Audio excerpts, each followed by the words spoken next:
Aéroport de Jiangsu. L'avion se prépare à atterrir. Quelqu'un redresse sa cravate. La sueur coule à flot. Zheng Dingfa, l'homme le plus riche de Jiangsu, se tenait au milieu d'un groupe d'autres personnes. Son visage semblait sévère. L'aéroport entier a été bloqué aujourd'hui à cause d'une personne dont tous ces gens attendaient maintenant l'arrivée, se demandant à quel point il était haut placé, à quel point il était un gros bonnet puisqu'ils avaient eu recours à de telles mesures à cause de lui. Dingfa, qui avait entendu toutes les conversations des hommes, n'a soudain pas pu se retenir et leur a crié dessus, les traitant d'abrutis qui ne connaissent pas les choses évidentes. Celui qu'ils attendent a gagné une centaine de batailles, a obtenu de grands succès dans l'armée et est le seul dieu de la guerre à 9 étoiles du pays. On l'appelle le maréchal dragon. L'un des employés se demandait si ce dieu de la guerre était vraiment si fort. Mais Dingfa l'a brusquement interrompu, lui disant de fermer la bouche s'il ne voulait pas mourir. Entre-temps, l'avion avait déjà atterri avec succès. Les employés ont aperçu la silhouette de la personne qu'ils pensaient avoir attendue pendant tout ce temps. Il était intéressant de découvrir comment il était et à quoi il ressemblait. Dingfa a immédiatement affiché un sourire amical et s'est présenté à l'invité, montrant toute sa cordialité. L'homme qui est descendu de l'avion a ajusté son chapeau et a dit à tous ceux qui l'ont rencontré qu'ils n'avaient plus besoin d'attendre ici. Les salutistes ne s'attendaient manifestement pas à cela. Ils ont regardé la personne en face d'eux d'un air interrogateur, comme s'ils attendaient une explication. Il a dit que monsieur le maréchal des dragons était déjà parti. Le dieu de la guerre tenait en même temps une feuille dans sa main et la regardait attentivement. Il s'agit d'une note de son frère, qui avoue que ceux qui l'ont tué sont Lin Mayo Mayo et Zhang Kai, et la lettre contient également une demande de vengeance. Dans le coin droit, Zhang n'appose pas sa signature et froisse la feuille dans son poing. L'homme grimace, il pense qu'il va définitivement se venger des agresseurs de son frère, se venger de ceux qui lui ont ôté la vie. Soudain, le maréchal dragon fut ailé, disant que le commandant Li de Jiangsu l'attendait dans la voiture. Il a tout compris et s'est dirigé vers le transport. L'homme qui l'attendait était rayonnant. Il était heureux de le rencontrer et, à la vue du maréchal dragon, il se tourna immédiatement vers lui. Le même, à son tour, a jeté un regard à son interlocuteur, lui disant de ne plus l'appeler par son nom, de ne plus s'adresser à lui en tant que maréchal des dragons. Le coupable commença immédiatement à s'incliner et à s'excuser pour sa négligence. Le dieu de la guerre s'était installé confortablement et était maintenant assis devant le commandant Li, qui a immédiatement demandé avec un sourire ce qu'il pouvait faire. Le maréchal pose immédiatement 2 feuilles sur la table, en disant qu'il avait besoin de savoir où se trouvaient ces deux-là. Les photos montrent un homme et une femme. Le commandant Li a rapporté que ce soir, le jeune directeur du groupe Dingfa, Zhang Kai, s'est mis d'accord avec Lin Mayu Miao sur la reprise du groupe Suze. Des personnalités de Jiangsu ont également été invitées au manoir de Suze pour un banquet. Après avoir écouté ce qui se disait, le dieu de la guerre grimaça, préparant déjà quelque chose. Il a maintenant l'intention d'assister à ce banquet ce soir. Lorsqu'il sort, des hommes en uniforme s'alignent devant la voiture, saluant le dieu de la guerre. La soirée de l'hôtel Dingfa approchait. Soudain, la porte de la chambre s'ouvre. La femme se tourne vers monsieur Zhang et lui dit qu'elle a quelque chose à lui dire. Il s'est mis en colère, lui demandant ce qu'elle voulait lui dire à un moment aussi important. Sa réponse indiquait clairement qu'il s'agissait de quelque chose de très important et qu'elle devait l'en informer personnellement. Kai descendit du lit et enfila une robe de chambre. Je lui ai dit de m'expliquer rapidement la raison de sa visite. Il s'agissait du banquet d'aujourd'hui. Buvant un verre de vin, Zhang l'écoute. Comme il en avait été informé, le maréchal dragon les avait prévenus qu'il serait personnellement présent sur place. Après ces mots, le type s'étouffa avec le contenu de son verre. Mayo Mayo se précipita immédiatement vers son bien-aimé pour s'assurer qu'il était en parfait état. S'éclaircissant la gorge, il dit que tout va bien. Prenant sa veste, Kai se dirigea vers la sortie. Lorsque la jeune fille lui demanda où il allait, il répondit qu'il se rendait immédiatement au manoir de Suze afin de préparer la réunion du maréchal dragon. Il ne s'attendait pas à ce que cette personne leur rende visite en personne. Il pensait que le ciel lui-même avait béni la famille Zhang. Dans la scène suivante, la voiture roulait déjà à vive allure sur la route. Lin Mayo Mayo se demandait pourquoi Kai était si inquiet. Cet homme n'était-il pas un simple soldat? Le type lui a expliqué que monsieur le maréchal dragon était au sommet de la hiérarchie mondiale. Le fait qu'il assiste à leur événement est un grand honneur pour eux. Zhang était tout sourire, voyant déjà l'avenir radieux de sa famille. La voiture s'arrête alors brusquement. Les passagers sont un peu secoués. L'homme a commencé à crier après le conducteur à cause de ce qui s'était passé. Mais elle lui répond qu'elle ne peut rien faire, car un vieil homme s'est jeté sur la route. Un homme âgé a bloqué la route avec tout son corps et n'a pas laissé passer la voiture. Kei est sorti. Il n'était pas content que ce fichu vieil homme se trouve devant sa voiture. Cherchait-il vraiment la mort? Le vieil homme a couru vers Zhang et lui a dit qu'il avait tué son fils. Le coupable devait payer pour ce qu'il avait fait, ce que tout le monde savait à Zhangzhou. Le père éploré a été traité de fou. À l'oreille de Kai, Mayo rapporte que le père adoptif du fils de Zhang se tient devant eux. Selon elle, il essayait probablement de rendre justice à son fils décédé. Zhang a enduré un long moment. Mais il finit par pousser le vieil homme en lui disant de se mettre hors de vue immédiatement. Et si cet homme connaissait la vérité sur le meurtre de son fils? Ce n'est qu'un vieil homme. Peut-il rivaliser avec le directeur du groupe Dinfa? Les larmes sont montées aux yeux de l'homme aux cheveux gris. Il ne pouvait rien répondre à l'agresseur et au meurtrier de son fils. Il est entré dans l'hôtel avec son compagnon. Kai a demandé aux gardes de se débarrasser de ses ordures et de les tenir à l'écart de leur célébration. Les gardes n'étaient pas de bonne humeur parce que quelqu'un avait osé causer des ennuis au jeune homme. Ils tenaient des matraques à la main et avaient l'intention de donner une leçon au vieil homme en le frappant violemment, qui gisait encore sur le sol. L'homme a déclaré qu'il obtiendrait justice, même s'il devait mourir. Deux hommes brandissent leurs armes et s'apprêtent à frapper le pauvre homme, lorsque la main de quelqu'un les a arrêtés. C'était le dieu de la guerre. Il ne laissa pas son oncle se faire frapper et s'excusa immédiatement auprès de lui pour son retard. Le vieil homme reconnut immédiatement la personne qui venait de l'aider. C'est Suze qui l'a dit à l'oncle, de revenir en premier et a promis de régler le cas du fils de Zhang. Le garde, qui était retenu par l'un des deux hommes, a exigé de le relâcher et le second a voulu le frapper avec une matraque. Cependant, très opportunément, Su a répondu à la demande de l'un d'entre eux et a habilement esquivé la matraque qui s'approchait dans sa direction. Les deux hommes sont absurdement entrés en collision et sont tombés au sol. Le père de Sun regarde avec perplexité le dos de celui qui l'a défendu il y a une minute. Des larmes ont coulé de ses yeux car le glorieux frère de son fils était enfin revenu. C'était vraiment une raison de se réjouir. La porte s'ouvre. Tout est prêt dans le lieu où se déroule le banquet. Beaucoup de gens se sont rassemblés autour d'elle. Suze passe devant eux et ne donnait pas la meilleure impression de lui-même. Pour les autres, cet inconnu semblait être un mendiant venu manger et boire. Ses vêtements étaient tellement délabrés qu'ils ne correspondaient pas à l'endroit. Le dieu de la guerre ne faisait attention à personne. Il se tenait silencieusement devant la table où se trouvèrent des friandises, avec l'intention de prendre un encas. Sans regard de tous les invités, il a été informé que quelqu'un causait des problèmes en bas et avait également blessé deux gardes à l'entrée. Kai était déjà au courant et n'était pas content de cet état de fait.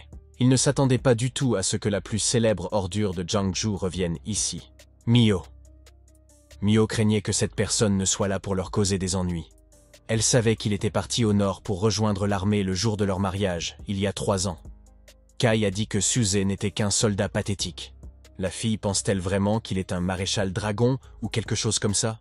L'homme descendait les escaliers avec l'intention de souhaiter chaleureusement la bienvenue à l'invité. S'approchant d'une vieille connaissance, Zhang l'appelle par son nom afin de s'assurer que la personne en face de lui est bien la bonne. Il s'est retourné et a dit que c'était bien lui. Kai lui demande s'il sait que tous les habitants de Zhangzhou et de Rong City le détestent et l'envinent parce qu'il a épousé la plus belle fille de la ville. Mais qu'il l'a quitté le jour du mariage pour s'engager dans l'armée pendant 3 ans. Suze ne dit rien, mais Kai continue. Cette fois, il s'est rapproché de son interlocuteur et lui a demandé comment il pouvait permettre à une si belle femme de vivre comme une veuve pendant 3 ans.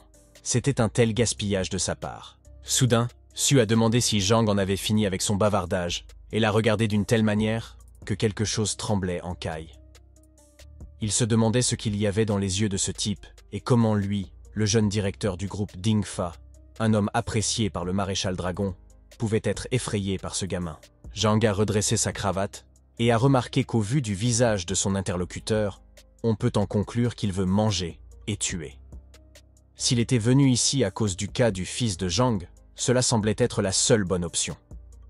Le jeune directeur a déclaré qu'il aurait pu aider Sun à surmonter tout cela s'il l'avait supplié de l'aider. Suze était en colère, il serrait les poings avec force, ce qui faisait trembler sa main. Kai lui mit la main sur l'épaule et déclara que dès qu'il prendrait la tête du groupe Suze et hériterait de la fortune de Zhang, il rendrait Suze prospère. Soudain, quelqu'un se tourne vers le jeune homme et lui tend un micro pour qu'il puisse faire un discours. Zhang a tout d'abord remercié tous ceux qui sont venus au banquet d'aujourd'hui. Toutefois, avant de commencer à s'amuser, il souhaitait présenter quelqu'un au public. Il s'agissait d'une grande célébrité, Suze de Zhangzhou. Les personnes présentes ont immédiatement commencé à discuter de lui. Puisque cet homme est Su lui-même, Il n'y a rien d'étonnant à ce qu'il soit si décrépit. C'est la même ordure qui a tué son grand-père. Selon les rumeurs, il aurait laissé sa femme seule et serait parti au nord pour servir dans l'armée, avant de revenir, probablement parce qu'il ne pouvait plus faire face à la situation là-bas. Quelqu'un a supposé que l'homme était revenu à cause de la situation du fils de Zhang. Eh bien, à quoi bon revenir seul? Il ne pourra toujours rien faire. C'est alors que Miao Miao est apparue. Elle est soudainement arrivée par le côté et a demandé à l'ex-fiancé ce qu'il faisait ici, mais il n'allait pas lui expliquer quoi que ce soit. Lui devait-il quelque chose? Devait-il lui rendre des comptes? Le calme de la jeune fille s'est instantanément évaporé. Elle commença à pointer le gars du doigt en disant que de toute façon, elle découvrirait ses motivations. Elle supposait que Su voulait profiter de la mort de son frère pour faire du bruit. La jeune fille dit qu'elle a souvent rencontré des gens comme lui, ceux qui font chanter les autres pour de l'argent. Kai tente de calmer sa compagne, car c'est aujourd'hui l'absorption de Suze, un grand jour pour eux, et ils ne doivent pas se mettre en colère. Zhang fouille dans sa poche et décide que l'invité a besoin d'argent. Il a sorti une liasse de billets et les a lancés. L'argent tombe sur le sol et tourne en l'air, mais Su ne bouge pas, et Kai dit qu'il y a 30 000 yuan. Selon lui, cet argent devrait suffire pour une année entière. Le jeune directeur s'est approché du rival et lui a chuchoté qu'il l'autoriserait à prendre l'argent s'il commençait à crier et à se traiter de perdant devant tout le monde. Zhang a commencé à se moquer encore plus. Il a proposé 30 000 yuan de plus pour la danse. Lin Miao et les autres invités rient. Zhang Kai était très doué pour les présentations. Les gens disaient que les perdants sont toujours des perdants. Ils ont dit au type de se mettre à genoux et de demander la clémence. Des rires se font entendre de tous les côtés. Ils entouraient littéralement Su, mais ils ne réagissaient pas, ne se mettaient même pas en colère, ce qui ne plaisait pas du tout à Miao Miao. Elle comptait bien profiter de l'occasion pour demander aux gardes du corps de donner une leçon à cet homme. La voix de Su retentit soudain. Il demandait seulement s'ils avaient assez ri, Kay sembla ne pas comprendre la question et regarda ce perdant d'un air interrogateur. L'expression du dieu de la guerre changea. Il semblait à présent sombre et sévère. Il dit que c'était son tour maintenant. Suzy ordonne bruyamment à tout le monde d'arrêter de rire. Il déclara qu'il était temps pour lui de parler aussi. L'homme parla sérieusement. Son visage était sévère. Cependant, ses paroles n'ont suscité que des moqueries de la part des autres. Personne ne l'a pris au sérieux. Les gens ont commencé à s'indigner parce qu'ils pensaient qu'ils n'avaient pas le droit de dire cela. Cette personne n'est qu'une ordure, et les ordures devraient accepter humblement la honte et ne pas essayer de se défendre. Immédiatement, le jeune directeur a demandé à tout le monde de faire une pause d'1 minute. Il a tendu la main, demandant ainsi à tout le monde de se taire. Au même moment, la salle est devenue silencieuse. Les sourires n'ont pas disparu des visages des invités. Kay décida d'être généreux et de laisser le gars dire ce qu'il voulait. De plus, il était très curieux d'entendre ce que cet homme allait dire. Lin Miao se blottit contre son bien-aimé, sourit et le félicita d'avoir une âme si gentille. Au bout de quelques minutes, la colère se lit sur le visage de la jeune fille. Elle regarda sévèrement l'invité indésirable et, le traitant de sale gosse, lui demanda de parler plus vite s'il avait quelque chose à dire. Elle ne voulait pas que cette personne gaspille le temps de quelqu'un d'autre et la patience de son petit ami. Le dieu de la guerre, contrairement à ses interlocuteurs, semble calme. Il y réfléchit, de façon inattendue pour tout le monde. Le type a arraché le micro des mains de Kai. Ce dernier n'a même pas eu le temps de réagir à une telle connexion. Après cela, Suzy s'est assis plus confortablement et était maintenant tout à fait prêt à commencer son discours. Il croise les jambes et porte le micro à ses lèvres. Le type n'avait même pas eu le temps de dire un mot. Alors que la colère se déversait sur lui, Kai était outré par l'endroit où cette non-entité avait atterri. Sa compagne était également mécontente de ce qui s'était passé. Elle ne pouvait pas croire que cet homme se prenait pour quelqu'un. Elle estimait qu'il n'avait pas le droit de s'asseoir à la place du maréchal Dragon. Le couple était fou de rage, sourit à peine. Le dieu de la guerre regarda le gars et la fille et dit que puisque cet endroit était préparé pour le maréchal Dragon, il s'assit exactement là où il était censé le faire. Les propos tenus ont suscité la perplexité et l'incompréhension sur les visages. Après une courte pause, Su dit qu'il est celui qu'on appelle le maréchal Dragon. Kai et sa petite amie regardèrent d'abord le jeune homme avec surprise, et après cela, ils ont éclaté de rire, ainsi que tous les invités présents dans la salle. Ils ne pouvaient pas croire ce que cet escroc venait de dire. Comment peut-il être grand maréchal? Cela ressemble à une mauvaise blague. Les invités rient de plus en plus. Ils croyaient qu'un idiot était assis devant eux, qui ne savait pas ce qu'il pensait de lui-même après plusieurs années de service dans l'armée. Après 3 ans passés dans le Nord, il se considérait apparemment comme une star. Il doit vraiment avoir perdu la tête s'il prétend être un maréchal dragon. Comment peut-il prétendre être quelqu'un qu'il n'est pas? Une femme s'est approchée du jeune directeur et lui a chuchoté à l'oreille que, probablement, un vrai maréchal serait contrarié de voir cette misère dans sa propre maison. Zhang décide que c'est effectivement le cas. Miao Miao, souriante, a exprimé le désir de s'occuper elle-même de ce morveux. Elle s'approcha du dieu de la guerre et l'attrapa par la manche pour lui ordonner de se lever immédiatement du siège de quelqu'un d'autre. L'homme fronça à son tour les sourcils en voyant la fille qui lui tirait ses vêtements sans ménagement, mais la surprise pour elle est qu'elle est immédiatement giflée. La joue blessée, elle touche de la main l'endroit du cou et, presque en pleurs, demande avec indignation comment Su a pu oser la frapper. Le maréchal répondit calmement que cette gifle était une vengeance pour son défunt frère. Il a ensuite déclaré que c'était sa punition pour sa collusion avec Kai et lui a donné une deuxième gifle. La suivante était destinée à donner une leçon. Un autre coup lui a été porté pour avoir insulté le père de Zhang. Et ce dernier a suivi l'appropriation forcée de l'entreprise par Zhang. Zhang n'avait pas l'air d'être lui-même. Son visage était déformé par une grimace de colère. Il serra les dents et regarda ce qui se passait, et derrière lui, les invités restèrent perplexes. Lin était déjà allongé sur le sol à ce moment-là. Son visage semblait n'avoir plus d'espace vital. Ses yeux étaient fermés et son visage était tuméfié par les coups blancs portés. En prenant un mouchoir, le maréchal dragon commença à s'essuyer les mains. Il a dit que c'était pour lui. Battre ce genre de personne, c'est se salir les mains. Finalement, Kai osa intervenir. La rage jaillissait de lui. Le type était mécontent que Su ait eu l'audace de frapper sa petite amie. Le jeune directeur pensait que cet homme cherchait clairement la mort puisqu'il faisait cela, et même sous ses yeux. Soudain, Zhang sembla se rappeler qu'il avait des gardes. Il cria dans leur direction, leur demandant pourquoi ils restaient là à regarder fixement ce qui se passait. Le type leur a dit de faire sortir ce bâtard d'ici immédiatement. Pour l'instant, les hommes ont obéi. Ils se sont précipités vers leur cible à coups de poing et de cris. Une fois que Su a définitivement esquivé les gardes qui s'approchèrent de lui. L'un après l'autre, ils se sont jetés sur lui. Soudain, un homme saisit la chaise sur laquelle il était assis plus tôt, et bientôt les gardes étaient étendus en tas sur cette chaise, et la chaise elle-même était dans la main du dieu de la guerre. Il tenait cette chaise avec des gens juste au-dessus de sa tête. Rapidement, l'homme a jeté la chaise dans le mur, qui regarda avec horreur le tableau qui s'ouvrait devant lui. Il maudit son adversaire tout en serrant le poing d'une main. De l'autre main, il sortit un couteau qu'il comptait utiliser à bon escient. Depuis l'arrière, il attaque l'ennemi en lui souhaitant de brûler en enfer. Cependant, le maréchal dragon se rendit compte que Kai ne préparait rien de bon. Son regard se porta sur le type qui l'avait attaqué. D'un geste habile, il arracha le couteau des mains de celui qui venait de vouloir le poignarder. Su a frappé le directeur, qui est immédiatement tombé par terre. Elle a déclaré que ce n'était pas du tout ainsi qu'il utilisait le poignard. Le dieu de la guerre plongea l'arme de son ennemi. Aussitôt, il poussa un grand cri de douleur. Du sang s'écoula de la plaie. Kai appuya sa main sur la blessure et continua à crier. Sans changer de visage, le maréchal dragon déclara sévèrement qu'il n'avait qu'un seul objectif ici. Dans 5 jours, il a l'intention de se rendre sur la tombe de son frère. Et si Kai n'était pas présent, agenouillé devant sa pierre tombale, les conséquences seraient très déplorables. Zhang le regarde en grimaçant de douleur.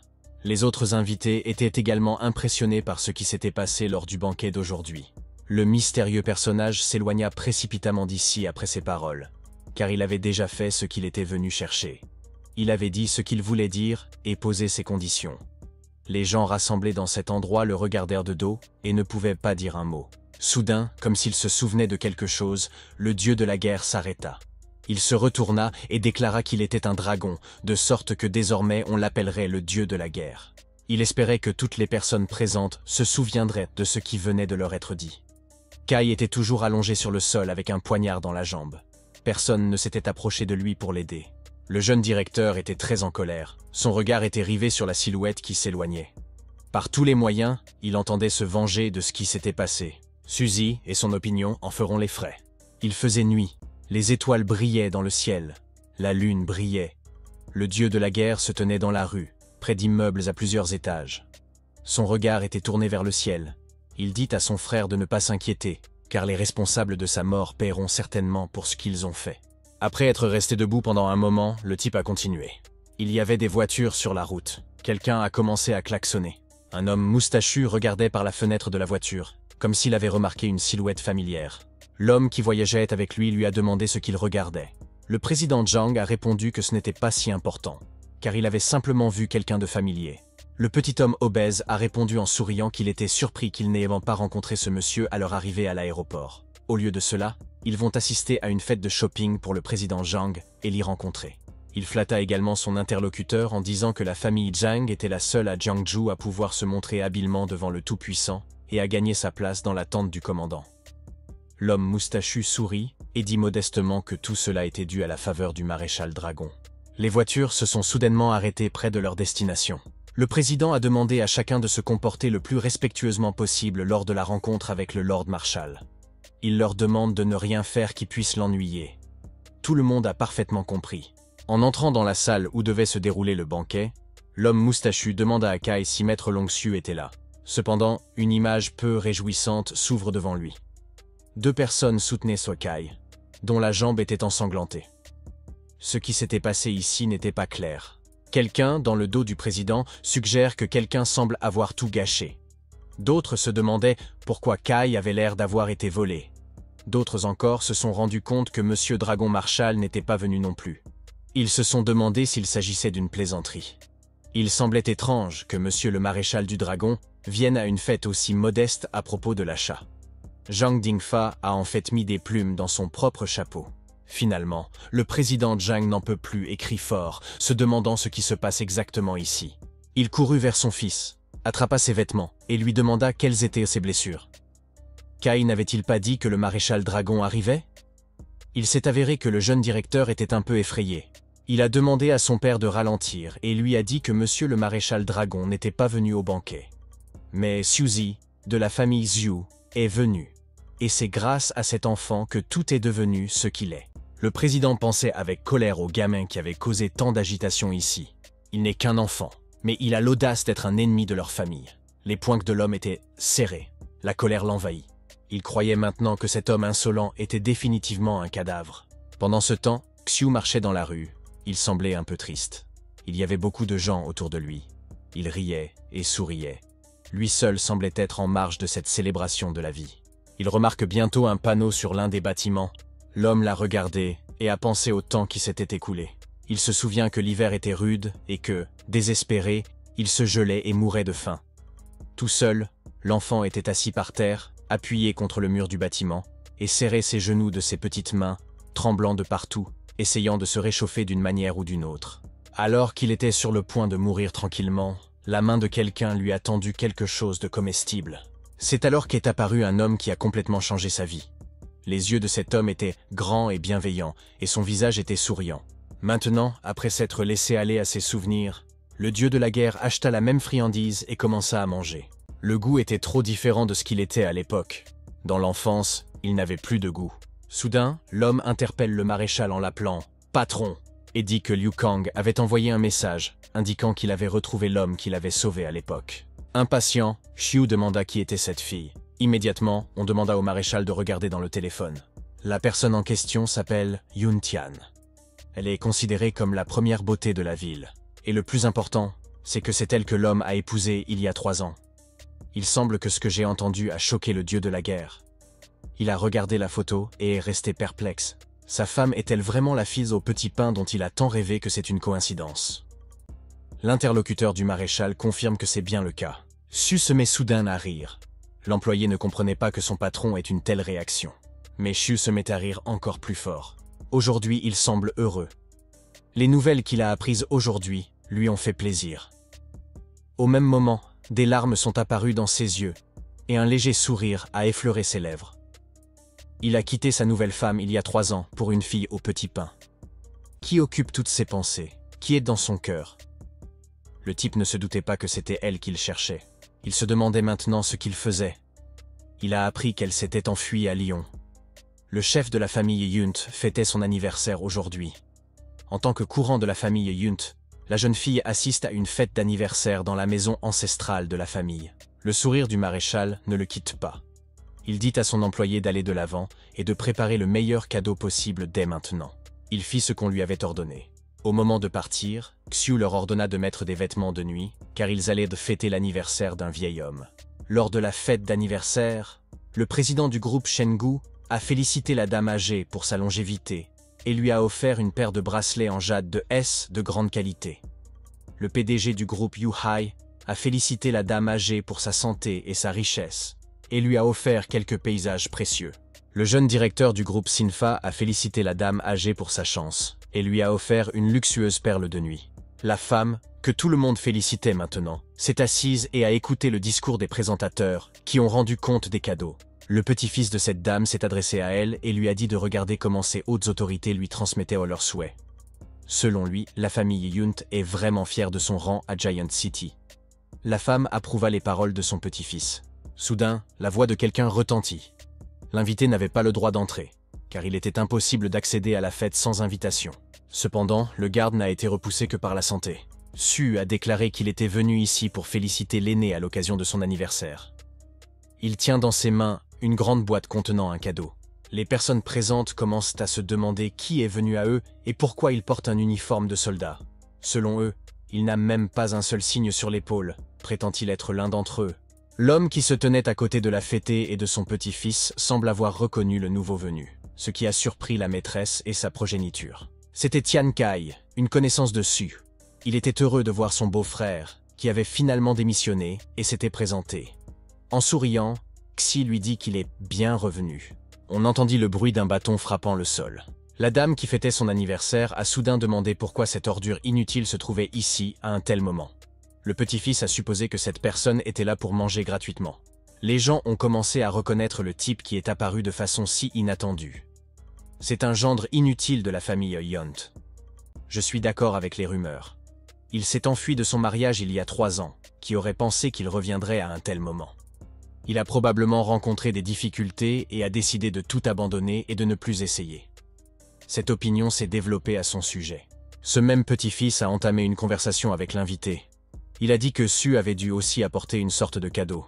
Il a dit qu'il était venu ici pour participer à la fête. Il répondit sans hésiter qu'il avait effectivement apporté un cadeau et montra la boîte qu'il tenait depuis tout ce temps. Un sourire se dessine sur son visage. Il semble satisfait de lui-même. Bientôt, l'homme a ouvert la boîte en disant qu'il espérait que la personne âgée serait toujours heureuse.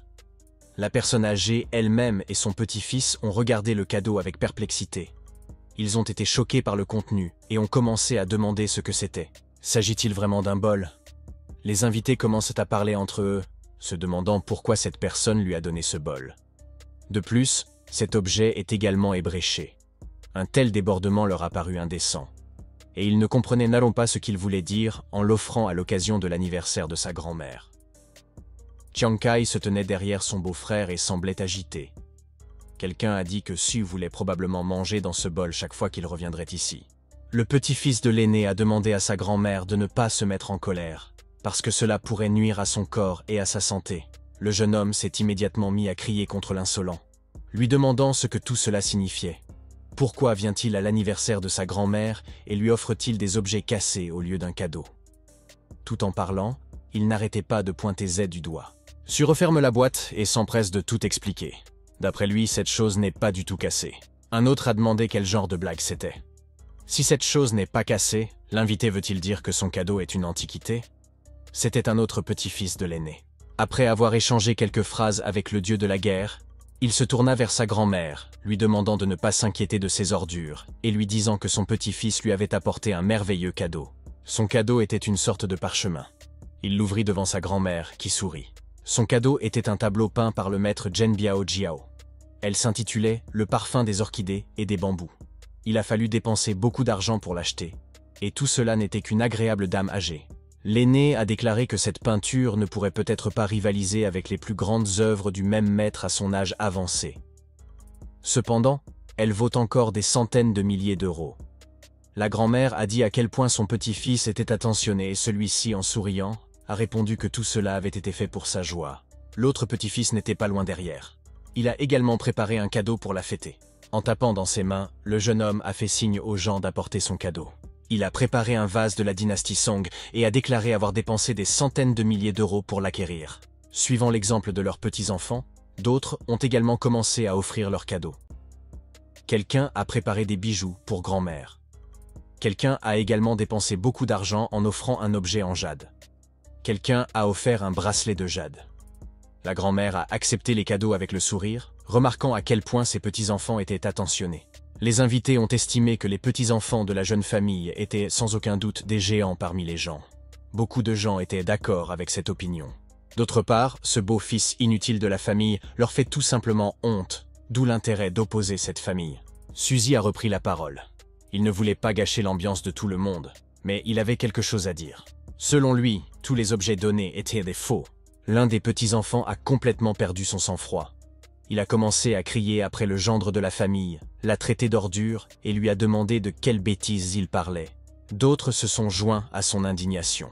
Ils estiment qu'il n'a pas le droit de dire que tous les objets présents sont faux. Selon eux, c'est lui-même qui a apporté le bol cassé, et il doit être jaloux que les autres aient apporté des cadeaux meilleurs que le sien. Su voulait dire quelque chose, mais une voix féminine lui dit d'arrêter.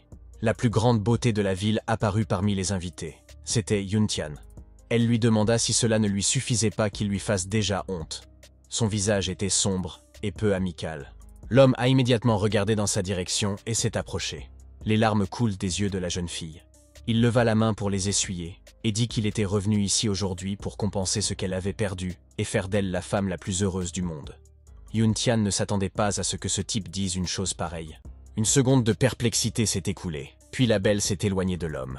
Elle a dit que s'il avait vraiment de telles intentions, il n'aurait pas offert à sa grand-mère un bol cassé pour son anniversaire. Un petit-fils a repris cette idée en disant que cet homme mentait et trichait même pendant l'anniversaire de sa grand-mère pour faire plaisir à Tin. Il est probable qu'au cours de ces quelques années, il soit devenu stupide après être devenu soldat. L'aînée est soudain intervenue. Elle a dit à tout le monde d'arrêter, parce qu'aujourd'hui devait être un jour de joie. Quant à son gendre, qu'elle a également qualifié d'ordure, elle avait quelque chose à dire. Elle lui dit de prendre son bol développé dès que possible et de partir d'ici pour ne pas mettre leur famille dans l'embarras devant tout le monde. Tani se tenait à côté de lui, la tête baissée. La jeune fille semblait très contrariée. Après avoir écouté tout ce qui a été dit, l'homme a laissé son cadeau parmi d'autres. Il espère toujours qu'elle le traitera avec beaucoup de respect. Le petit-fils qui se tenait à côté de sa grand-mère a dit que ce n'était qu'un bol fêlé et que cela n'avait pas d'importance. Zaz se tient en face de Tani. Il s'approche d'elle, ne demandant qu'à lui faire confiance, après quoi il décida de quitter cet endroit où personne n'était heureux pour lui. La jeune fille s'occupa de lui. Il lui semblait qu'il était complètement différent de ce qu'il était auparavant. Suzy se tenait près de la porte. Lorsqu'il s'est monté dans la voiture, l'employé a dit qu'il avait offert un cadeau aussi coûteux. Mais la jeune famille ne semblait pas l'apprécier. Le patron n'a pas été contrarié pour autant. Il s'est dit que ces gens étaient limités dans leur vision des choses. Le chauffeur raconta qu'il avait été informé par la ville de Rong que le gouverneur du Sud-Ouest voulait organiser un banquet de bienvenue pour le maréchal Dragon. Le maréchal avait demandé au gars d'aller à ce banquet à sa place. Comme il n'avait pas le choix, il a accepté et m'a demandé où ils allaient aller ensuite. Le patron m'a dit de rentrer chez moi, et il s'est empressé d'ajouter qu'il rentrait chez lui, auprès de sa femme. Son visage rayonnait d'un sourire. Pendant ce temps, l'un des petits-enfants des anciens parlait à Tani. Il lui disait de regarder son bon mari qui rendait hommage à la jeune famille, juste après son retour. Les petits-enfants discutent encore de l'assiette cassée que le gendre a offerte, et sont toujours indignés qu'il les ait accusés de falsifier leurs cadeaux. Selon eux, le plouc restera toujours un plouc. Tani se tenait debout, la tête baissée. Elle était triste. Soudain, une voix retentit de quelque part. Un homme dit qu'il semble que la jeune famille ait reçu un mauvais trésor. C'était Monsieur Kang. Le vieil homme voulait voir la chose. Il était le meilleur évaluateur d'antiquité de Rongcheng. La rumeur dit qu'il peut déterminer l'authenticité d'une antiquité rien qu'en la regardant. Il est également connu sous le nom de regard ardent. C'est un surnom très respectueux pour une personne aussi exceptionnelle dans le monde des antiquités de la ville. L'aîné a accueilli M. Kang avec un sourire et lui a demandé pourquoi il ne l'avait pas prévenu à l'avance pour qu'elle puisse l'accueillir correctement en personne. L'autre lui répond qu'elle est très généreuse. Bientôt, la vieille femme dit que les plus jeunes lui ont donné plusieurs cadeaux et lui ont demandé de les vérifier. Pour l'invité, vérifier ses cadeaux était un grand honneur. Tous deux se dirigeaient vers l'endroit où tous ces cadeaux étaient conservés, apportés et présentés en l'honneur de la fête. Les petits-enfants se sont regardés avec inquiétude, comme s'ils avaient quelque chose à craindre. L'un d'entre eux a fermé les cadeaux avec lui-même et a déclaré qu'aucune vérification n'était nécessaire. Il a ajouté qu'il s'agissait de petites choses qui ne valaient pas la peine de vérifier Monsieur Kang. Les gens à proximité parlaient de ce que cet homme appelle des centaines de millions de petites pièces. La jeune famille, selon lui, est vraiment riche. Le petit-fils, entendant ces discussions, est visiblement inquiet. Elle dit en courant à Tianlang de ne pas faire d'histoire et de s'éloigner le plus vite possible. Il ne pouvait pas contredire sa grand-mère et se retira docilement. L'aîné souhaitait connaître l'avis de Monsieur Kang sur le tableau qui lui avait été offert par son petit-fils. Le vieil homme a examiné l'objet et est resté silencieux pour le moment. Puis il a expiré lourdement, affirmant résolument que ce tableau est un faux qui coûte un peu plus de 1000 yuans. Cela choqua la vieille femme. Elle ne s'attendait pas à une telle tournure des événements. Le faux qui venait de tomber entre les mains d'un expert en antiquité vola sur le côté. Il le jeta directement sur le sol. Il ne servait à rien de conserver une telle chose. L'évaluateur a procédé à une nouvelle inspection des objets. Il a rapidement découvert que les fours tubulaires de la dynastie Song et les bracelets de jade étaient également des faux. Il y a eu une discussion générale parce que les petits-enfants ont prétendu que ces cadeaux valaient plusieurs millions. Ils ont même trompé leur propre grand-mère. Quelle honte pour la famille. L'aîné a déclaré que cette double embarcation lui avait brouillé la vue. Les petits-enfants commencent à rassurer la grand-mère. Ils ont dit qu'ils étaient responsables de tout, mais que tout cela n'était dû qu'au fait qu'ils n'avaient pas bien vérifié les trésors. Ils ont fait trop confiance aux propriétaires de la brocante et se sont fait piéger en achetant des faux. La grand-mère croyait ses enfants. Elle a dit que les plus jeunes petits-enfants étaient aveugles comme des chauves-souris. Le fait que Monsieur Kang ait vu tout cela était trop embarrassant pour elle. L'évaluateur a dit qu'il n'y avait rien de mal à cela. Tiani s'est tenue à l'écart et a écouté la conversation des aînés. Elle est restée silencieuse. Son visage était triste, mais à un moment donné, elle s'est souvenue des paroles de Suzé. Il lui avait demandé de lui faire confiance. Alors que Monsieur Kang s'apprêtait à partir, on l'a interpellé et on lui a demandé de s'arrêter. Il s'est retourné. La principale beauté de la ville a dit qu'il y avait un autre cadeau qu'il devait vérifier en ce moment dans ses mains. C'était la même boîte avec laquelle elle était venue auparavant chercher la famille. Tous les autres ont trouvé cela drôle, car ils ont compris qu'il s'agissait du bol cassé de ce type. Les gens espéraient que la jeune famille ne le traiterait pas comme un enfant. Quelqu'un a également dit que tout cela était dû à des événements antérieurs. L'un des petits-enfants a demandé à Tiani ce que les ordures pouvaient apporter de bon. Le jeune homme lui a demandé de ne pas contrarier davantage Monsieur Kang. La jeune fille s'est contentée de détourner les yeux avec culpabilité. L'aîné regardait le seigneur Kang. Il s'est soudain mis à se comporter de manière un peu étrange. L'évaluateur regardait fixement l'objet dans la boîte, et le jeune homme a dit que le membre de leur famille trichait avec ce bol fendu. Monsieur Kang ne devrait donc pas s'inquiéter pour de tels détails. Cependant, le seigneur a demandé à nouveau à quel moment cet objet avait été appelé « bol fendu ». Pour lui, ce que cette personne a dit, c'est que ce petit bol brûlé avec des taches violettes qui était utilisé exclusivement par la famille impériale était un bol fendu. L'évaluateur en a conclu que la famille Yu était en effet une grande famille avec de grandes affaires. Les petits-enfants n'en croient pas leurs oreilles. L'un d'eux se demandait ce qu'était un petit bol brûlé avec des taches violettes. Le don d'ordure est-il vraiment une antiquité? Le vieil homme a indiqué que l'année dernière, Caltech avait vendu aux enchères un petit bol similaire pour plus de 100 millions d'euros. Toutes les personnes présentes ont été stupéfaites par le prix annoncé. Le jeune homme a demandé à Monsieur Kang s'il avait bien réfléchi à la question, car il semblait très douteux que les ordures contiennent une bonne chose. Le vieil homme considéra les paroles du garçon comme une incertitude et un doute quant aux capacités de l'évaluateur. Cependant, le petit-fils du vieillard déclara immédiatement qu'il n'osait pas douter d'une telle personne. Kang a également déclaré que la personne qui peut obtenir ce bol fait manifestement partie de l'élite. Il s'est demandé qui leur avait donné cet objet. La dame âgée a regardé son interlocuteur avec stupeur et semblait incapable de prononcer un mot. Puis elle s'est ressaisie et a dit que c'était sa petite fille, mais il était déjà parti. Un sourire s'est dessiné sur son visage. Elle avait l'air sympathique. Le seigneur regrettait d'avoir manqué l'occasion de voir un tel expert. Il espère que madame gardera précieusement ce petit bol. Les petits-enfants n'arrivaient toujours pas à accepter le fait qu'une telle ordure ait obtenu un tel trésor. Ils devaient avoir de la chance. Il ne pouvait en être autrement. Tani a entendu tout ce qui s'est dit. Elle était perdue. Il y avait de l'espoir dans ses yeux. Elle se rendit compte que le type ne lui avait pas menti. Un léger sourire apparut soudain sur ses lèvres. La voiture roulait à vive allure sur la route. Le sujet du divorce a été abordé à l'intérieur. Quelqu'un a vivement recommandé de demander le divorce dès leur retour. C'était Tlanf. La mère de Tani, elle parlait de Suzy. Il aurait évité le mariage pendant 3 ans et serait soudain sorti de nulle part pour donner quelque chose d'aussi magnifique. La femme était furieuse de la tournure des événements. L'homme qui conduisait a dit que tout allait bien et a essayé de calmer sa femme. Tian était assis sur le siège arrière de la voiture. Rilosheng a déclaré qu'au moins aujourd'hui, leur position semble plus mûre qu'auparavant. La femme a encore crié parce qu'elle n'en voyait pas l'intérêt. L'objet que leur père avait offert à sa grand-mère valait des millions. Il lui semblait qu'il serait bien plus beau s'il leur appartenait et qu'ils pouvaient le vendre quand ils le voulaient. Le mari voulait dire quelque chose, mais ils ne l'ont pas laissé prononcer un mot. Shailan a regardé sa fille et lui a dit qu'elle s'en fichait. Elle voulait qu'elle divorce de cette ordure inutile dès son retour. La jeune fille ne répondit rien. Elle détourna timidement les yeux sur le côté. On ne savait pas ce qui occupait ses pensées en ce moment. La voiture arrive bientôt au Seven Young Mansion. La mère continuait d'insister sur le divorce. Elle a dit que dès qu'ils auraient retrouvé Suzy, ils devraient certainement aborder le sujet du divorce avec lui. Miyu Ochen a proposé d'en parler plus en détail lorsqu'ils entreront à l'intérieur.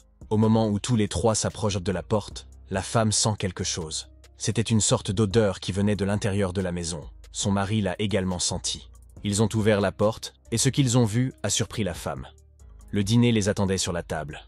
Tous les trois ne comprenaient pas ce qui se passait ici et d'où cela venait. Shailan décida qu'ils étaient en train d'être cambriolés et en fit part à son mari, qui lui demanda comment un cambrioleur pouvait bien faire cuire de la nourriture chez eux pendant un cambriolage. Tani avait une suggestion à faire, mais elle pensait que ce n'était tout simplement pas possible. Soudain, une voix d'homme retentit. L'homme qui les attendait à la maison était heureux de les voir tous les trois, comme s'il attendait leur retour. Le type en tablier, la marmite à la main, leur dit qu'ils sont arrivés juste à temps et leur propose de goûter à cette soupe de canard aux carottes marinées qu'il a lui-même préparée pour eux. Shailan n'était pas contente d'un tel invité. Elle commença à crier et à demander comment il était entré dans leur maison, comment il avait trouvé le mot de passe de leur manoir. L'homme n'était pas du tout inquiet. Il se souvenait simplement, avec un sourire, qu'il avait déjà vécu ici. Le père de famille prend sa femme dans ses bras, lui dit de se calmer et lui propose de parler après le repas. Mais elle continue à regarder l'invité avec mécontentement. La femme s'est également assise à la table avec un visage sévère. Mais son expression changea lorsque l'arôme des plats parvint à son nez. Shailan dit maladroitement que ce type ne devrait même pas penser qu'elle lui pardonnerait juste pour la nourriture qu'il a préparée. Tous les trois ont goûté les plats de Suzy en même temps. Cette nourriture leur a semblé très savoureuse. Même la mère ne semblait plus aussi sérieuse. Elle a décidé que leur fils Volage était responsable de la cuisine pendant qu'il servait 3 ans dans l'armée. Il a répondu en souriant qu'il faisait un peu de tout lorsqu'il était là-bas. Après cela, le gars s'est tourné vers son père, l'informant qu'il avait apporté de l'alcool pour qu'il puisse l'essayer. Rui Wuchen était content, il a accepté. Et au moment de la dégustation, il déclara que la saveur de la liqueur était vraiment extraordinaire. Après cela, l'homme lui a demandé comment il avait réussi à se procurer une bouteille d'une liqueur aussi extraordinaire et a obtenu la réponse suivante. Su a obtenu cette bouteille pendant qu'il était dans l'armée. Le dieu de la guerre lui-même pensait qu'il ne fallait pas dire la vérité. En fait, cette liqueur a été trouvée alors qu'il creusait dans un ancien tombeau. Zi propose prudemment de goûter à la soupe de canard. Il a rapidement trouvé un langage commun avec son père. La jeune fille remarque que cet homme est vraiment différent de ce qu'il était auparavant. Alors qu'elle était plongée dans ses pensées, on l'a soudain appelée. Elle s'est tournée vers sa mère qui lui a dit qu'elle devait aller au restaurant Mugaritz demain matin et que sa fille devait l'accompagner. La belle a demandé pourquoi sa mère devait y aller. Oui, elle a répondu qu'il y avait plusieurs questions importantes à traiter, mais qu'ils devaient le faire ensemble. Bientôt, la femme est déjà rassasiée. Elle dit à sa fille qu'elle devrait probablement aller se coucher tôt juste après avoir fini de manger. Chen Ye accepta. Shailan se lève de table. Elle se tourna ensuite vers Su qui l'écoutait attentivement.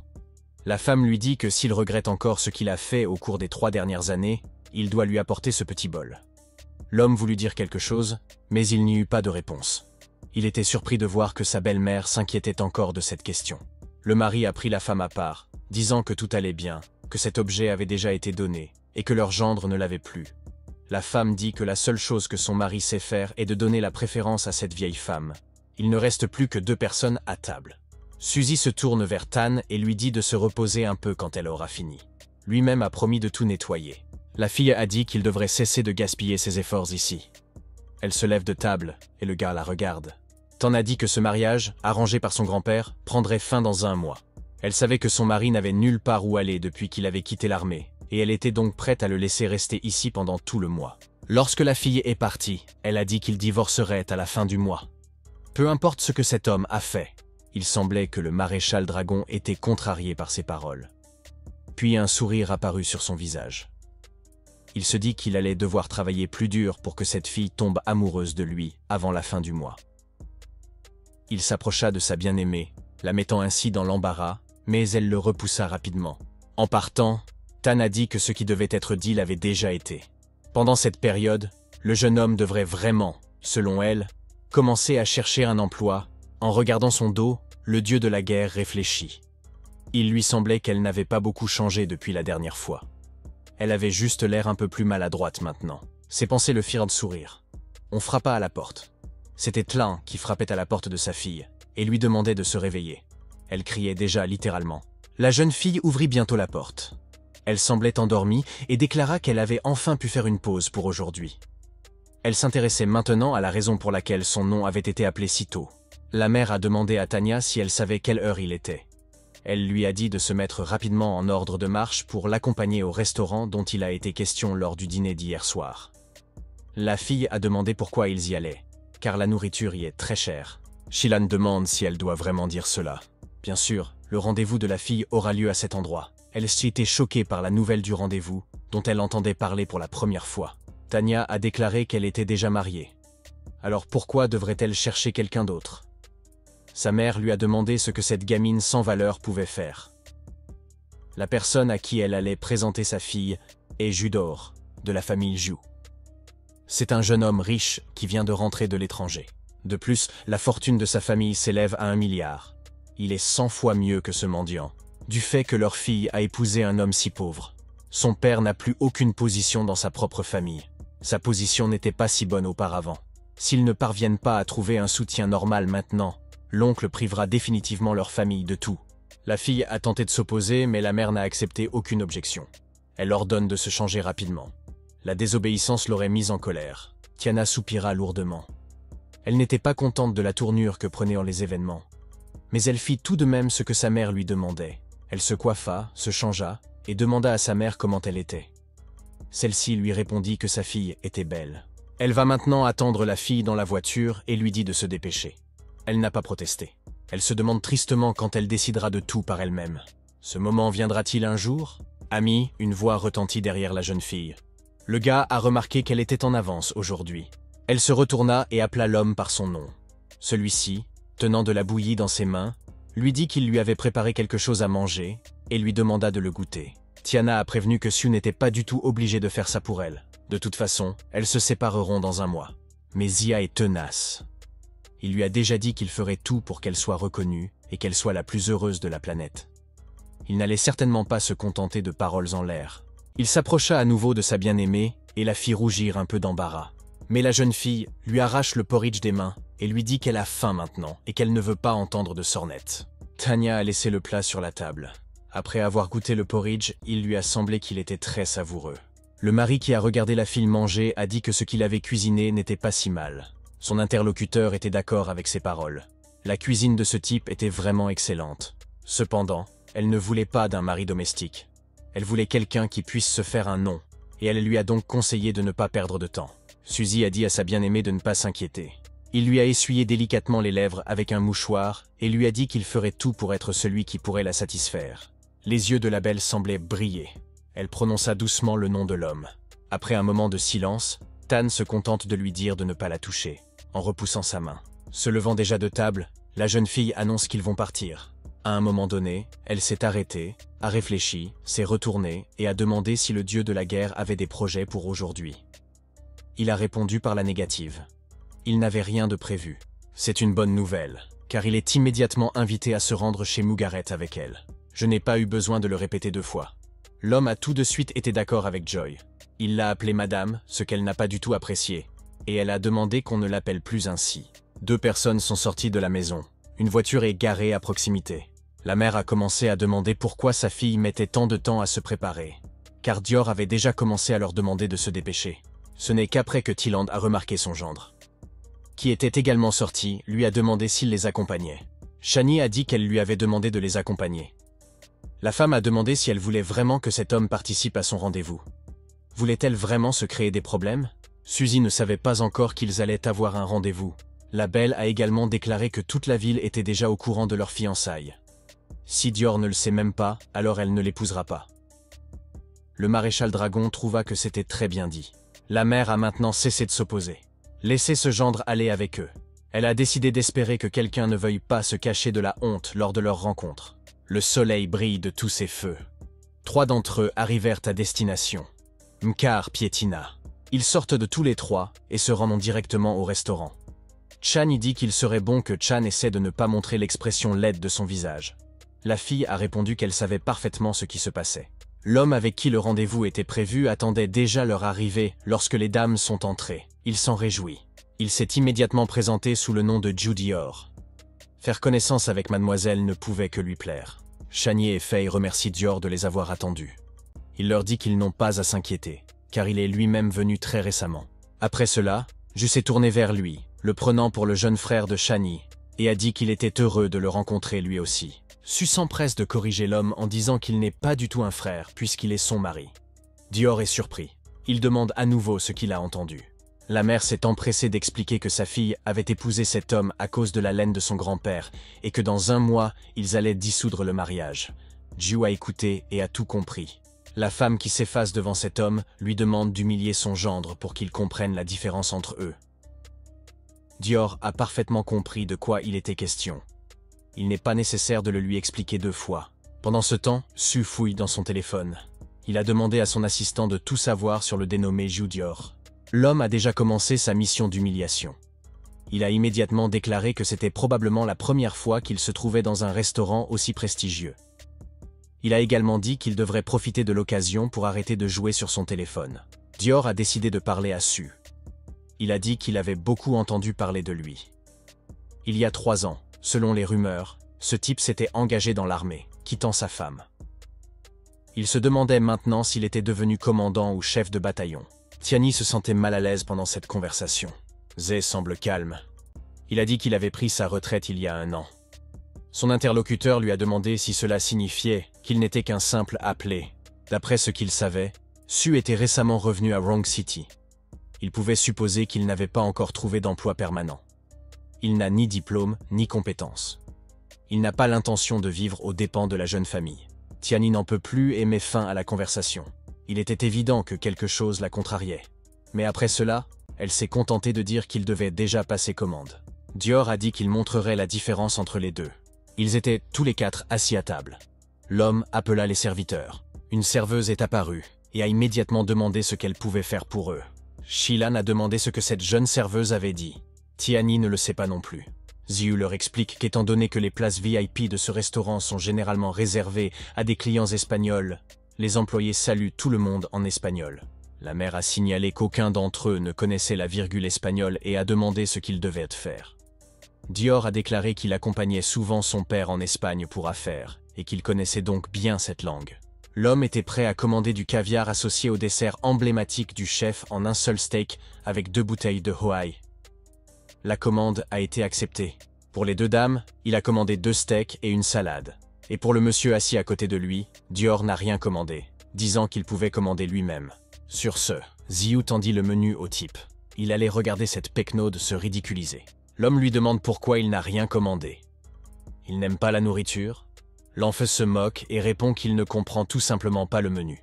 Cependant, à la surprise générale, Ziu parlait espagnol et a pu commander lui-même le plat qu'il souhaitait, à savoir des brocolis au foie gras. La serveuse a été surprise. Il a également demandé des sashimi de saumon, et en même temps du caviar et une soupe aux champignons. La fille qui a pris la commande a fait l'éloge du tsui espagnol parce qu'il était le même que les locuteurs natifs. Dior est, pour le moins, en état de choc. Il se demande comment un plouc comme lui peut parler espagnol. Cependant, Ziu n'y voyait rien de spécial. Selon lui, cette langue n'est pas du tout difficile. Il a réussi à l'apprendre en 1 mois seulement. Ses paroles étaient accompagnées d'un large sourire. La surprise des personnes présentes n'avait pas de limite. La serveuse a commencé à lui demander comment il pouvait apprendre l'espagnol en 1 mois. C'est une sorte de talent extraordinaire. Il s'est avéré que ce service pouvait parler chinois. Et maintenant, il s'est avéré. La jeune fille a expliqué que le monsieur avait commencé à lui parler en espagnol, raison pour laquelle elle ne parlait pas chinois. Su dit en souriant qu'il comprend tout, et d'ajouter qu'il est préférable de parler chinois dans ce pays. Il a dit qu'il devait être difficile de parler à une personne qui n'a que des connaissances de base. C'était une pierre dans le jardin de Dior, car l'homme a demandé avec colère ce que le type venait de dire. L'enfant a calmé l'homme et lui a conseillé de ne pas y prêter attention. Même si ce type connaît une autre langue, il ne vaut rien. La femme lui a demandé s'il voulait dire quelque chose à sa fille. Zhu se leva de son siège et commença à redresser sa cravate. Il s'agenouilla devant elle et lui dit que depuis le jour où il l'avait rencontrée, il l'aimait beaucoup. Ces 2 dernières années, l'espoir de la conquérir ne l'avait pas quittée. La jeune fille soupira. Un message est arrivé sur le téléphone du dieu de la guerre de la part de Po Jun, à qui il a demandé d'en savoir plus sur Dior. Le gars a regardé dans le téléphone. Quelque chose lui a semblé intéressant, car il a fait un grand sourire. Tiani s'est sentie mal à l'aise. Elle a dit que l'homme n'avait même pas encore eu le temps de boire. Alors pourquoi racontait-il déjà des bêtises? Dior a répondu que ce n'était pas absurde. Ces dernières années, il a développé une maladie cardiaque parce qu'elle lui manquait trop. Elle est la seule dans sa vie. Cette conversation a été interrompue par Tsi. Il a dit que le président avait tout à fait raison. Il a une maladie, mais ce n'est pas une maladie cardiaque. C'est une maladie qui ne devrait pas être révélée publiquement. L'homme semblait effrayé par ce qu'il disait. Il a regardé fixement le type qui, soudainement et pour une raison quelconque, a commencé à parler de sa maladie. L'homme commence à faire semblant de ne pas comprendre ce dont parle son interlocuteur. Su, à son tour, n'hésite pas à lui redemander s'il n'a vraiment rien compris. Il commence à dire que M. Dior est constamment tourmenté par des douleurs dans le bas du dos et dans les genoux. Et en plus, il a les mains et les pieds gelés. Le président, bredouillant, refuse toujours. Le maréchal Dragon continua à se moquer. Il dit que le maître n'avait pas besoin de mentir, et lui demanda s'il lui arrivait souvent de se réveiller et de transpirer ou d'uriner au milieu de la nuit. L'homme était complètement confus et ne pouvait rien dire. Finalement, il s'est excusé en disant qu'il était tout simplement trop occupé par son travail et ses études, ce qui entraîne des problèmes de santé.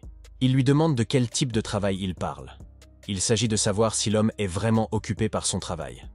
S'agit-il de l'apprentissage d'une langue ou d'un service quelconque sur place? Dior est choqué. Le dieu de la guerre proposa à l'homme de regarder comment il avait vu 2 filles hier. Mais il ne lui a fallu que 5 secondes pour terminer son travail, ce qui est très impressionnant. Z regardait le téléphone en disant ces mots. Il en conclut que son interlocuteur souffre non seulement d'impuissance, mais aussi d'éjaculation précoce. Il m'a soigneusement conseillé de prendre soin de mon corps.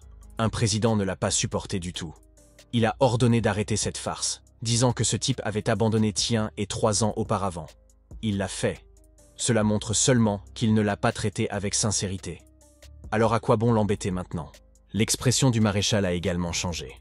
Se levant de son siège, il a admis qu'il était parti il y a 3 ans, juste pour trouver une place pour elle. La jeune fille qui était assise à côté d'elle et qui avait entendu toute la conversation regardait maintenant son mari. Celui-ci lui dit qu'il l'aime plus que quiconque au monde.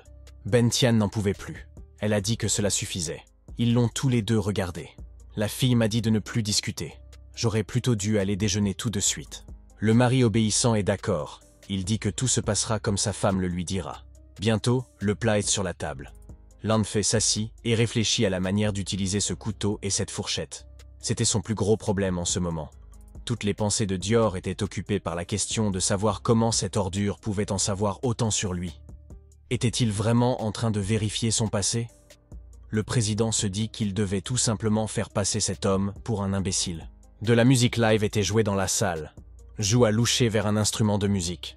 Il semble qu'il ait eu une idée. Il se tourne vers M. Su et lui fait remarquer qu'il aime la musique qui est jouée ici. Il a dit que la musique ici est vraiment très bonne. Dior demande à son interlocuteur s'il connaît le nom et l'auteur de cette chanson. L'homme s'est avéré si suffisant qu'il a eu l'impression d'avoir accompli un exploit. Il était certain que l'homme échouerait à cette question. Cependant, Zi a immédiatement répondu qu'il s'agissait d'un morceau de musique écrit par Lizzie et intitulé « Le rêve de l'amour ».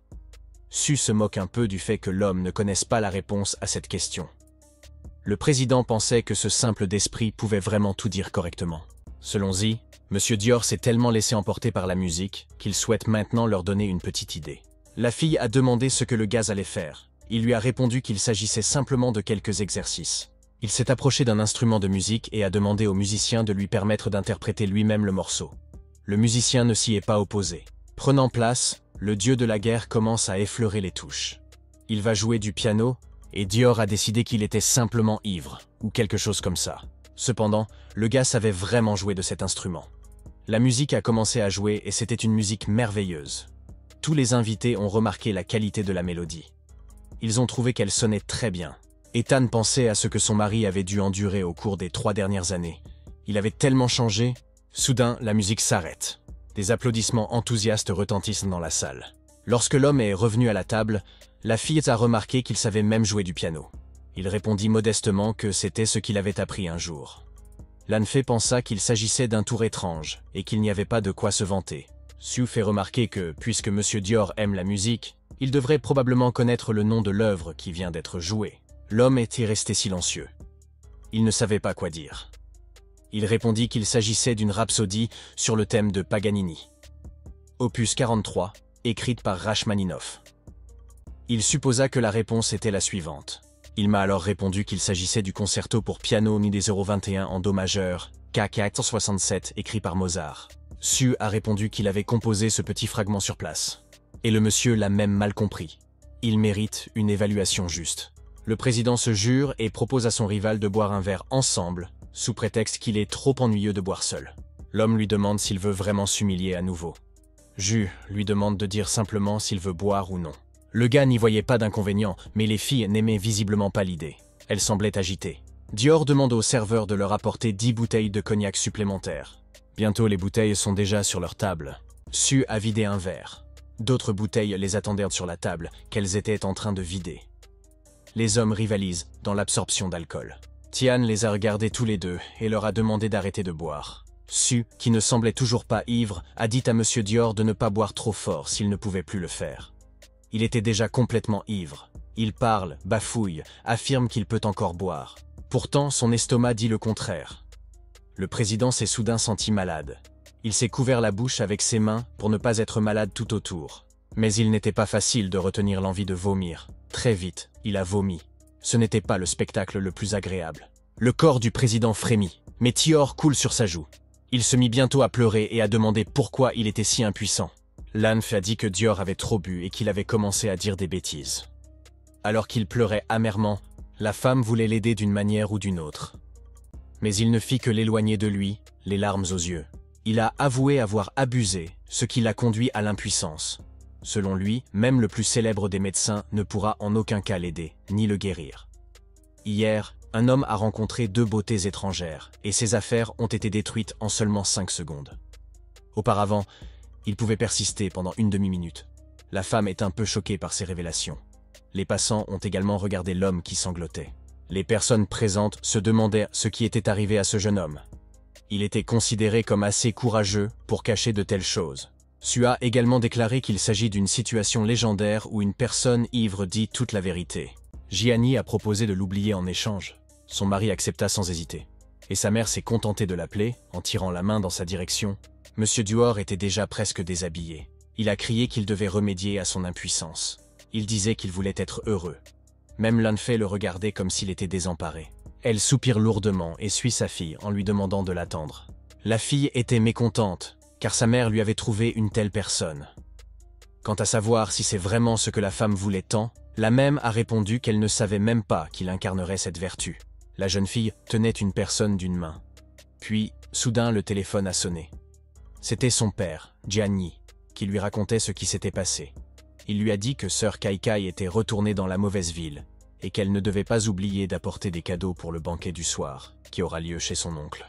Gianni comprenait tout, mais elle ne voyait pas bien où elle pourrait trouver un cadeau convenable d'ici là. Zi a déclaré qu'elle pouvait lui laisser le choix du cadeau. La jeune fille demanda s'il était vraiment possible de s'en remettre à lui pour le choix d'un cadeau. L'homme a dit que la sœur en question était amie avec lui. Lorsqu'il reviendra à cette heure-là, il aura préparé un cadeau pour elle. Elle les informe qu'ils peuvent venir à ce banquet seuls, sans elle, car elle ne veut plus voir les visages de la famille de l'oncle.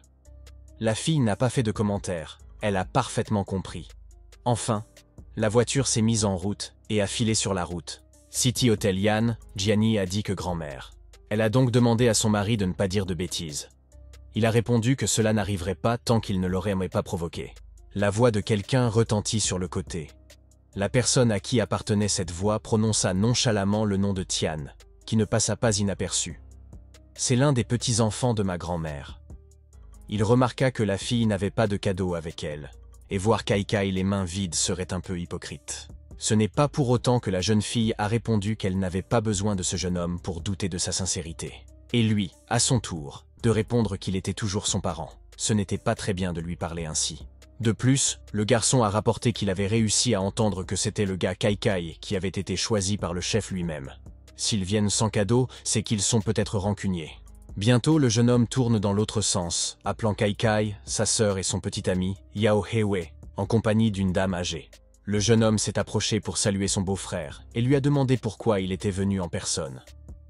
L'homme a répondu que c'était un plaisir. Kai se tenait maintenant à côté de Tianyi et de son mari, et parlait du temps qui s'était écoulé depuis leur dernière rencontre. Su sort une petite boîte et la tend à la jeune fille, en lui disant que c'est un cadeau de sa part et de celle de sa femme.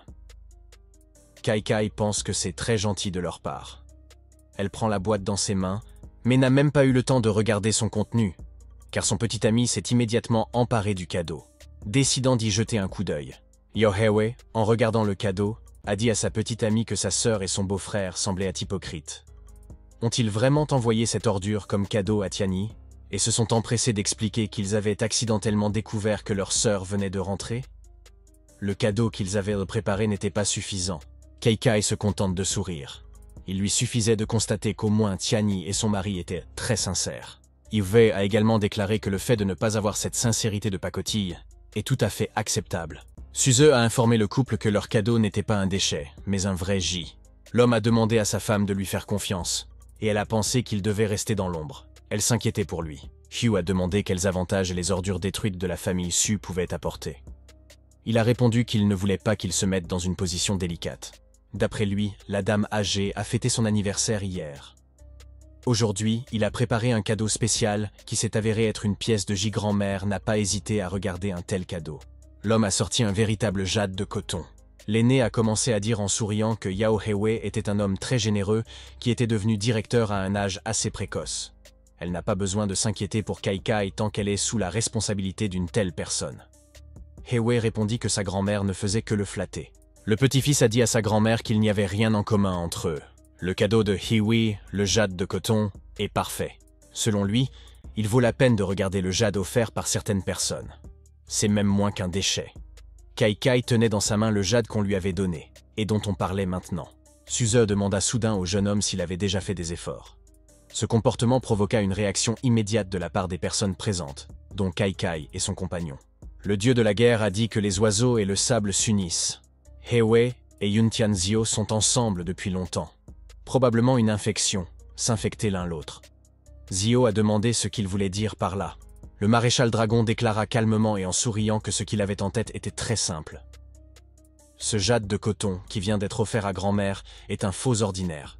Zio saisit la cravate de Suze avec colère, le traitant d'ordure. Selon lui, il a fait tout cela dans le but d'organiser une bagarre ici. Comment ose-t-il prétendre que les cadeaux de Yao Hewei et de Tianyu ne sont pas réels?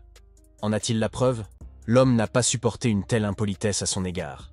Parce qu'il a frappé le gamin arrogant au visage, ce dernier s'est envolé. Une trace de la main de quelqu'un d'autre est restée sur son visage. Avec un visage sévère et sérieux, Zé a dit qu'il ne prenait aucun plaisir à mentir à des gens comme lui. Une voix leur dit de s'arrêter et ils se tournent tous les deux dans la direction d'où vient le bruit. C'était l'aîné. Elle a dit à Su d'apporter la preuve que le cadeau était un faux, puisqu'il continue si audacieusement à insister sur le sien.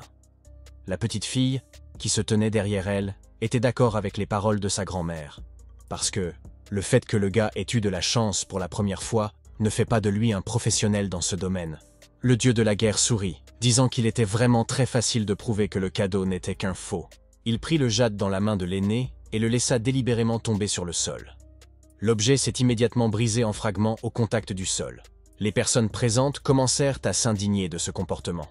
Ce que ce type venait de faire, comment pouvait-il si facilement briser le cadeau de quelqu'un d'autre? Selon eux, ce jade avait coûté des centaines de milliers d'euros. Et maintenant, il n'était plus rien. Le maréchal Dragon ne fit qu'un sourire en entendant parler de telles sommes. Il s'enquit du prix. Cette chose pouvait-elle vraiment valoir autant d'argent?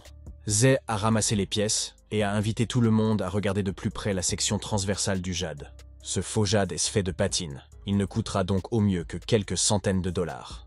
Les gens trouvaient maintenant amusant que Yao Huo ait donné un faux jade à sa grand-mère s'il n'avait pas été exposé.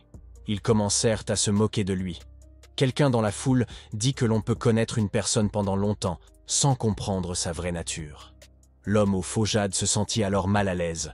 Il semblait avoir honte parce qu'il venait d'être pris en flagrant délit et qu'il y avait tant de monde autour de lui.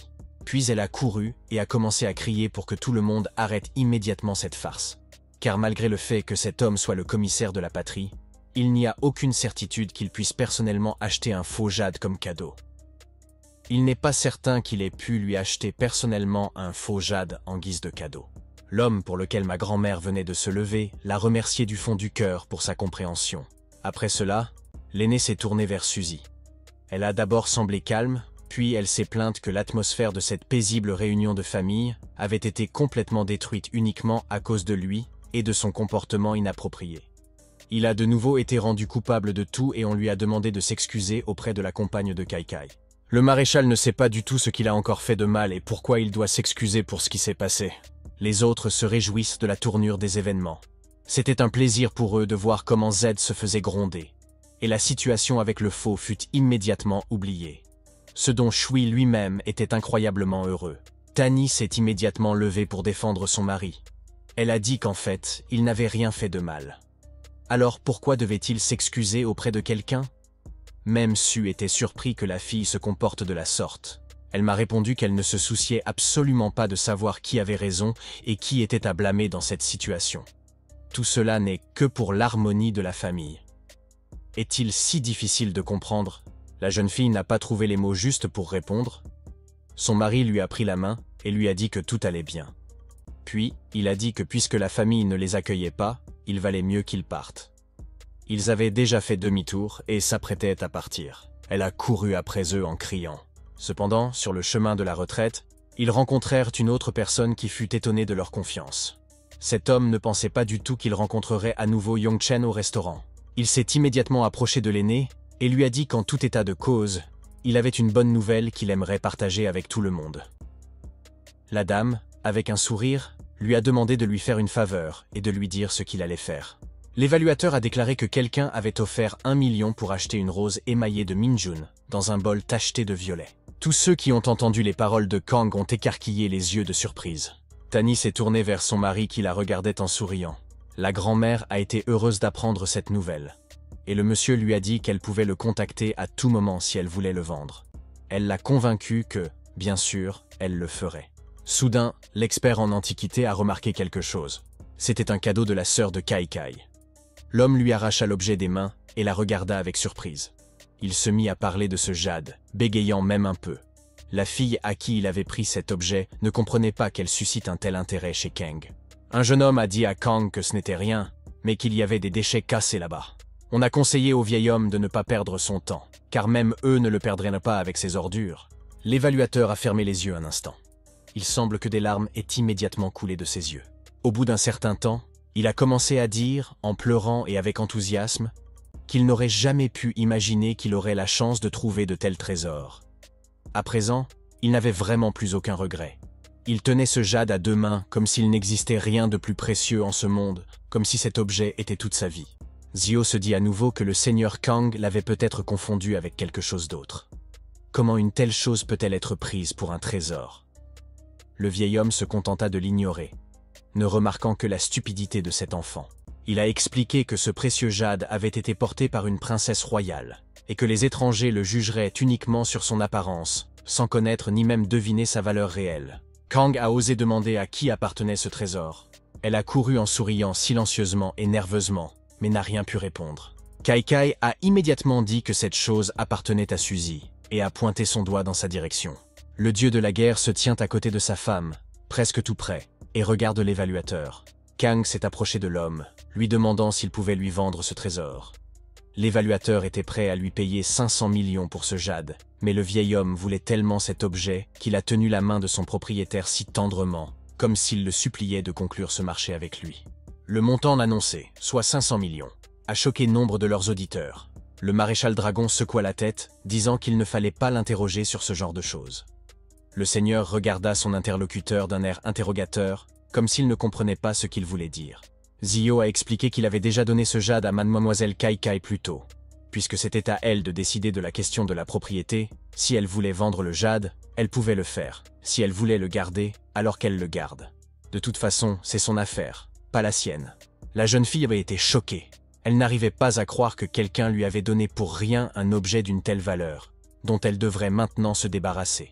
D'autres représentants du beau sexe. Les autres représentants du beau sexe qui se tenaient autour d'elle la regardaient en silence, se couvrant la bouche avec leurs mains en signe de surprise. C'est tout. Merci d'avoir regardé ce film.